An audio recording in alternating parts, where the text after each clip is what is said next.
अयोध्या दौरे पर पहुंचे मुख्यमंत्री योगी आदित्यनाथ ने रामकथा पार्क के हेलीपैड पर उतरने के बाद हनुमानगढ़ी में दर्शन पूजन किया, जिसके बाद सीएम योगी आदित्यनाथ रामकोट क्षेत्र स्थित अशरफी भवन में रामकृत स्तंभ व रामलला भवन के लोकार्पण के दौरान बिजली संकट से मुक्ति पाने के लिए अयोध्या को सोलर पैनल लगाने की सलाह दी। उन्होंने कहा कि इससे बिजली की बचत होगी और भवन में बिजली की खपत के बाद शेष बची हुई ऊर्जा को राज्य सरकार खरीदेगी, जिसका भुगतान भी सरकार के द्वारा किया जाएगा। उन्होंने कहा कि बिजली के खर्चे को कम किया जाए, इसके साथ ही विद्युत उत्पन्न करने के लिए सोलर पैनल रिवेल एनर्जी का सिस्टम लगाया जाए। उन्होंने कहा कि सोलर पैनल लगा करके जितनी बिजली आप अपने यहाँ खर्च करेंगे, उसके अतिरिक्त जो ऊर्जा उत्पन्न होगी उसे राज्य सरकार खरीदेगी, जिसका दाम भी सरकार भुगतान करेगी। सीएम योगी ने कहा कि भवन और घरों के लिए नेट मीटरिंग की व्यवस्था की जा रही है और कमर्शियल स्थलों पर नेट बिलिंग की व्यवस्था की जाएगी। हम इन सभी योजनाओं का लाभ समयबद्ध तरीके से लेंगे। उन्होंने बताया कि स्वाभाविक तौर पर अयोध्या सूर्यवंश की राजधानी है, तो सोलर सिटी के तौर पर इसे विकसित करने की प्रधानमंत्री जी की मंशा है, उसके अनुरूप गति देने में सफलता प्राप्त होगी। यहाँ पर बुनियादी सुविधाओं के लिए बेहतरीन कार्य करने जा रहे हैं और मैं चाहूंगा कि हमें बिजली के खर्चे को कम करने के लिए सोलर पैनल रिन्यूएबल एनर्जी का उपयोग भी करना चाहिए। सोलर पैनल लगा करके आप जितनी बिजली अपने यहाँ खर्च करेंगे, आपके कनेक्शन से उतनी जो कटौती हो ही जाएगी, लेकिन अगर आपके पास सरप्लस ऊर्जा होगी उसको सरकार लेगी और उसका दाम भी आपको उपलब्ध करवा देगी। इसके लिए भी हम लोगों ने आश्रमों के लिए, घरों के लिए नेट मीटरिंग की व्यवस्था की है और जो कॉमर्शियल स्थल है वहां पर नेट बिलिंग की व्यवस्था भी की है।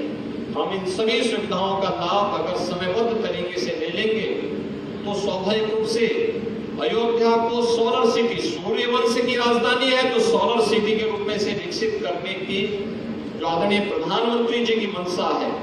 उसके अनुरूप यहाँ कार्य को गति देने में सफलता प्राप्त होगी। अयोध्या में सड़कों के निर्माण को तेज गति से आगे बढ़ाने का कार्य हो रहा है। 4 लेन की कनेक्टिविटी चारों ओर से रामपथ नए घाट से लेकर के और राम जन्मभूमि होते हुए आगे लखनऊ मार्ग तक, लखनऊ मार्ग से भी केडी बाजार होते हुए 4 लेन की कनेक्टिविटी दी जा रही है।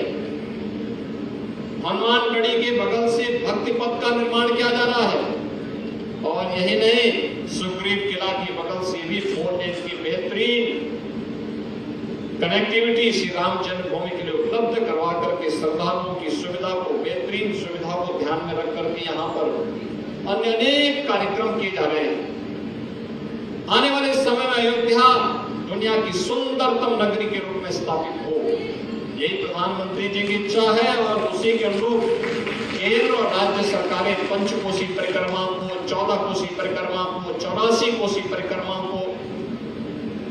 संतों और श्रद्धालु जनों को मिलने वाली सुविधा को ध्यान में रख करके अनेक कार्यक्रम चला रही है। हम सबको भी अति श्रद्धा भाव के साथ अभी थोड़ा जिस समय